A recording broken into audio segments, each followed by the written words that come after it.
Now, here's your host, Dietrick.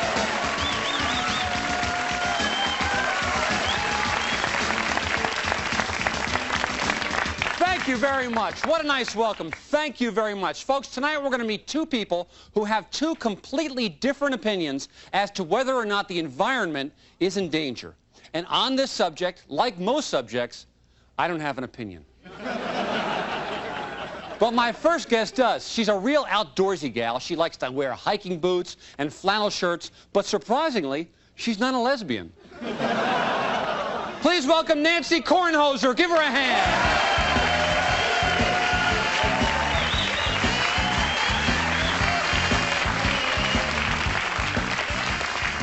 Nancy, welcome to Nightstand. Thank you, Dick. You've written a book about giving the forests back to animals. Here it is here, folks. It's called Leave It to Beavers.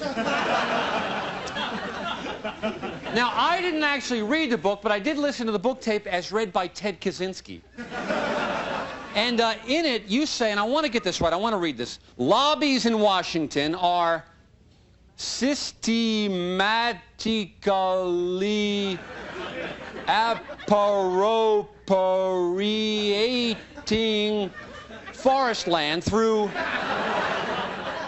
eminent domain. Is that correct? That's right, Dick. These greedy corporations are destroying our parks, our wildlife, our forests. And in the process, a fresh and minty girl like yourself would no longer be able to hike, rock climb, and eventually shower your taut, naked body under the soothing flow of a natural waterfall. I guess. But we must get the message out there that we're destroying the planet. Okay, but Nancy, how can you take away the joy of cutting down a tree? What? Well, I remember at holiday time, one of my fathers would always take me one of those places where you cut down your own Christmas tree. I just love the smell after I cut one.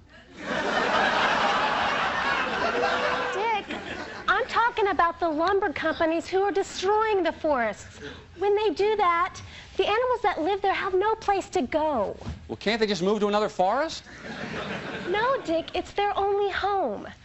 Have you ever lived among the animals of the forest? I have a little experience with sheep. But that's it. 4-H. It is so beautiful there. Right now, I'm living and working in Oregon to save Whitaker National Forest. Folks, I wanted to see what Nancy's forest looked like. So I packed up my '86 Cordoba. It has 3-wheel drive. And I went deep into the bush to see what it looks like. What was that one about? Folks, watch as we present another documentary. This one called Green Like Me. Let's watch. Well, folks, here it is, my home camp. I gotta tell you something. There's nothing better than waking up to the morning wood. And roughing it wasn't as bad as I thought. But now it was time to get closer to nature. Oh, it felt so great to be in the outdoors. I never felt so free. Suddenly I heard something. Danger! Danger! I didn't know what to expect. My heart was pounding. All my primitive instincts came out. There I was, miles from civilization. I feared I was about to die. But then I realized it was just a little bear cub. A little bear cub who has lost its way. Hey, little bear cub, where's your mom, little buddy? Well, that little bear cub taught me so much about nature, about life, and that it's okay to go to the bathroom in the woods.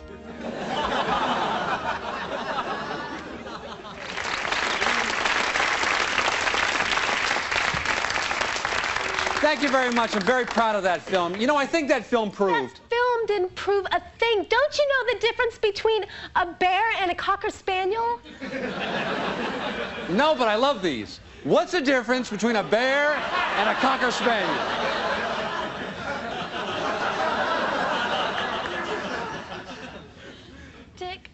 mother was killed by a bear. That's the punchline? No, she was really killed by a bear. I'm so sorry. Mueller, chair, please. Oh, I had no idea. This is, I'm sure, a tragic story. So just, please, tell us. Well, it happened on a camping trip. Mm-hmm. And my father was at the stream fishing I see. when a bear attacked my mother and devoured her. Let me ask you this. When your father came back from fishing, had he caught anything? What? What difference does that make? I don't know. I thought it might change the subject. Listen, I'm sorry. You just go ahead and cry, and you just go ahead and slobber on yourself. We're going to take a break. Folks, what makes this story all the more dramatic is that Nancy's last name is Kornhoser. Now, as you know, Kornhoser is one of the biggest names in the logging industry. You see, Nancy's father is Charles Kornhoser, the logging giant. And we're going to meet him when we come back. Did anybody tell you? Yeah, he's going to be here. Hi, are you a straight guy named Cody? You can be a guest on Nightstand. Give us a call. Thank you. Thank you very much. Okay, we're back. We're talking about whether or not we should save the planet. And remember, I have no opinion. With us is the natural and piney fresh little girl, Nancy Kornhoser. Now, Nancy, I understand you brought something with you from the forest tonight. What have you got? Well, they're all backstage. I brought a raccoon, a spotted owl, a full-grown mountain lion, and wild turkey. Terrific. We can drink the wild turkey while we're looking at all the animals. So, what's first? Well, I thought we would start with the raccoon and then save the mountain lion for last. Terrific. This is going to be great, folks. In fact, go wake up the kids. I don't care if it's 4 in the morning. They're going to love this. What do we got back there, Nancy? Okay, this is Mr. Raccoon. Uh-huh. No, mountain lion, you stay there. No, calm down, calm down. No, please. Turkey, no. Don't shoot. Don't shoot.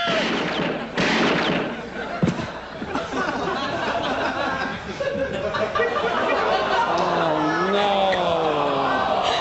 They're all dead. They're dead? They're all dead. Oh, geez, I'm so sorry. I am so sorry. Come on up here and take your seat. That is so bad. Sit right down there. But, Nancy, you got to know something right now. Those animals did not die in vain. Let me tell you something. Nothing goes better with our crew than fresh, juicy mountain lion steaks. It's all my fault. No, Nancy. Okay, we can't bring back those cute dead animals. But we can bring back your father. Folks, he's the chairman and CEO of Kornhoser Industries, the largest paper, scissors, and rock conglomerate in the world. Come on out, Charles Kornhoser.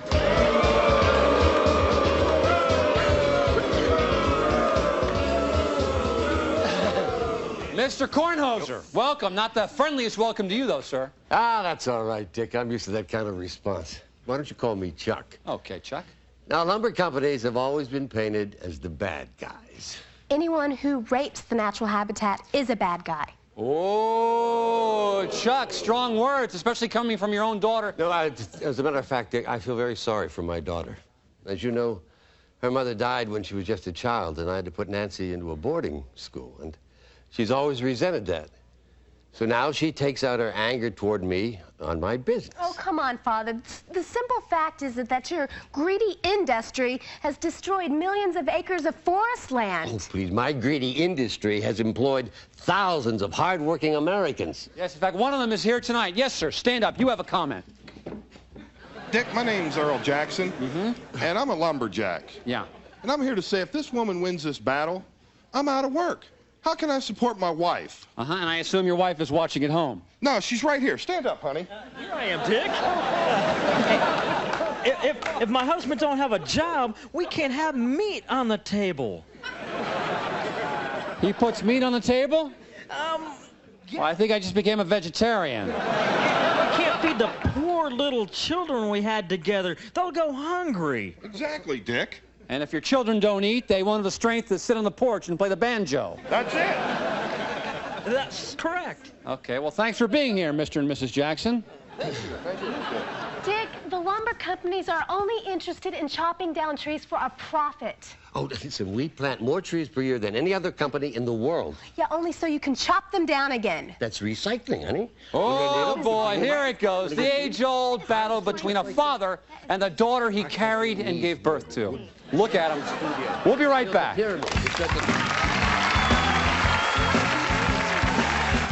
Hey, folks, did you know you can get Dick on the World Wide Web? Cruise on by. Thank you, folks. We're back, and with us is radical What is that word there, ma'am? Can you read that? Conservationist. Conservationist. I thought it was with a K. Nancy Kornhoser and her lumber tycoon father, Chuck Kornhoser. Now, ooh, there's that reaction again. Now, Nancy, there must be some sort of compromise that you can work out with your very wealthy father. He's no better than a common strip miner. Oh. Now, folks, for those of you who don't know, a strip miner is a male exotic dancer who wears nothing but a G-string and a pickaxe. You see, Dick, she makes it sound like we're the only ones responsible for destroying the forest. What about all the trees that are destroyed by the animals? Oh, yeah, like a woodchuck can compete with a chainsaw? You know, that does beg the question, how much wood can a woodchuck chuck?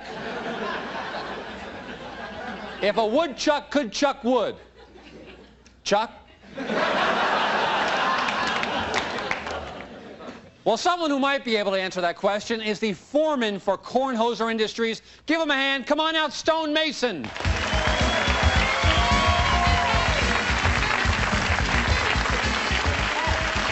Stone, welcome to the show. It's nice to be here, Dick.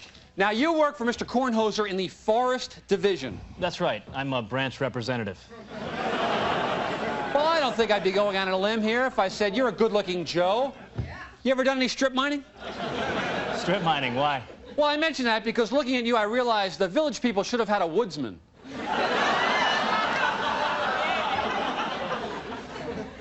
Anyway, you work for Mr. Kornhoser, but you know his daughter, too.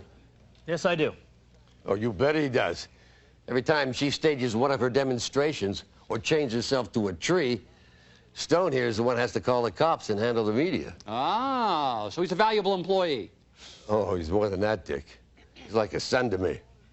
So he's like the son your daughter should have been. One day, Dick, Stone Mason's going to be the president of Kornhoser Industries. Ah. Well, I'm flattered, sir, but I'm afraid I have a conflict of interest. What do you mean? We love each other, Father. We're going to be married. Wait a minute, Stone. Look, you mean to say you're willing to give up your entire career in my company for the love of this fanatic?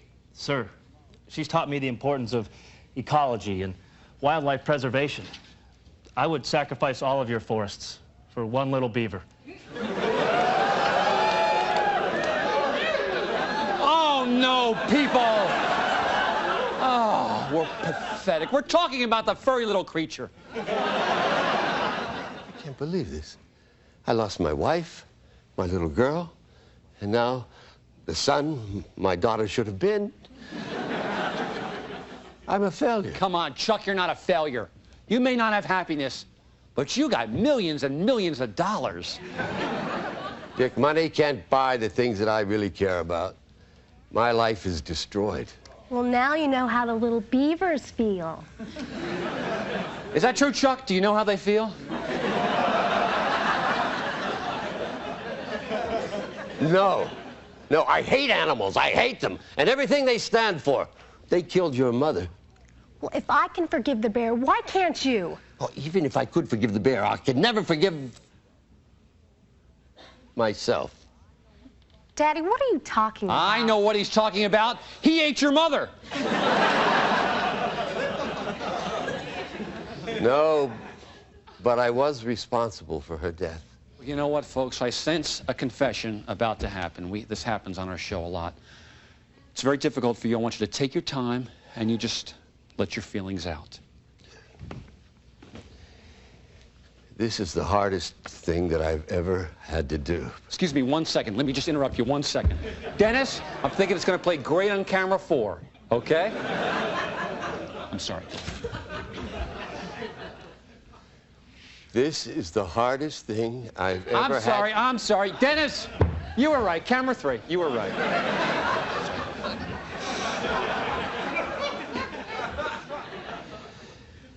Honey, I loved your mother more than anyone else in the world. We had so much in common. We were passionate about each other. We loved the outdoors. In fact, when we were outdoors, we were even more passionate. For you regular nightstand viewers, the word passionate means horny.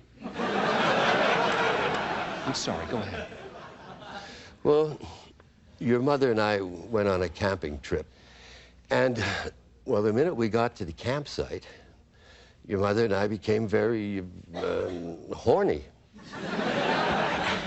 So she slipped into a teddy, and I pitched a tent. Like any man would do. And then your mother and I, well, this is the difficult part. Your mom and I engaged in wild sex. Whoa, whoa, whoa! Wild sex. Please continue.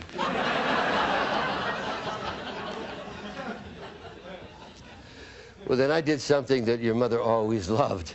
I tied her spread eagle to a tree. Oh, my God. And just as after I finished covering her with the honey, I remembered I left the bullwhip back at the car. So I went back to get it. And while I was away, the bear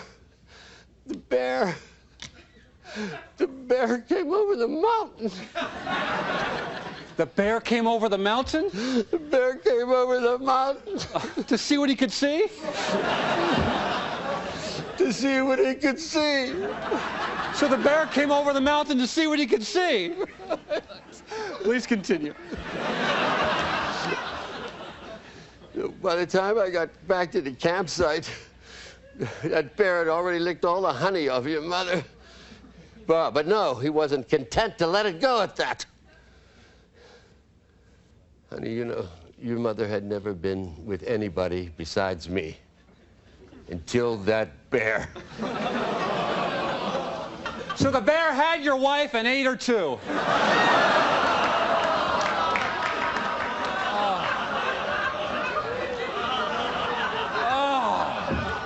That's horrible. I never knew. Sir, that is one grisly story. Look, Mr. Kornhoser, don't you see, killing all those little animals to get back at that bear, it's never going to bring your wife back. You're right. You're right, Stone. You're right. I never realized that until now. Ladies and gentlemen, I'd like to make an announcement. Excuse me, Chuck, all announcements, camera 2. I am immediately announcing the suspension of all logging in Whitaker Forest.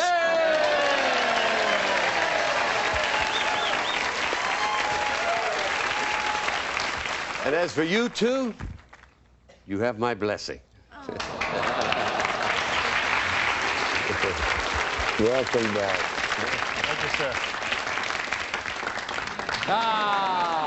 Look at it this way, Chuck. You're not losing a daughter. You're gaining a son you always wanted your daughter to be. A happy ending. We'll be right back with my wrap-up right after this. Hey, do you consider bowling a workout? If so, you can be a guest on Nightstand. Give us a call. Thank you very much. So, folks, what have we learned tonight? Well, we learned that the forest is a wondrous place full of animals and wild sex. We also learned that a bear is a ferocious creature capable of devouring a human being in an instant. But should we be afraid of these animals? No. For instance, remember that cute little bear cub you saw in my documentary? Well, folks, that was filmed a few months ago, and now that bear cub is a full-grown bear that I have befriended. In fact, he lives with me now in my spacious condo. I want to bring him out. Here he is. I got him. Don't worry. Here we go. Say hello to Smokey, everybody. Hi, Smokey. For now, oh, man. I'm Dick Dietrick. Oh, man. That was a whole lot of fun, but it isn't over yet. We've got a whole new show coming right up.